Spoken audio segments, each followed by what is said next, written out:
వాహన మిత్ర అనే కార్యక్రమం అనే స్కీమ్ తీసుకొచ్చి ఈ ప్రతి డ్రైవర్కు తోడుగా సొంత ట్యాక్సీ కానీ సొంత ఆటో కానీ కొనుక్కొని తన జీవనం సాగిస్తూ ఉన్న సొంతంగా చేసుకుంటా ఉన్న ఇటువంటి వాళ్లకు ఏకంగా ఈ 5 సంవత్సరాల 58 నెలల కాలంలో 1296 కోట్ల రూపాయలు వాళ్ళ చేతుల్లో పెట్టారు.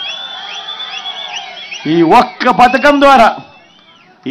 పథకం ద్వారా ఈరోజు మీ అందరికీ మరొక మాట కూడా చెప్తా ఉన్నా.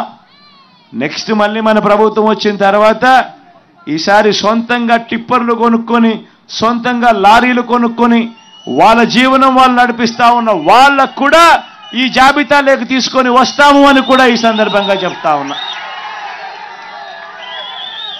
వీళ్ళందరికీ కూడా ప్లీజ్ సబ్స్క్రైబ్ .news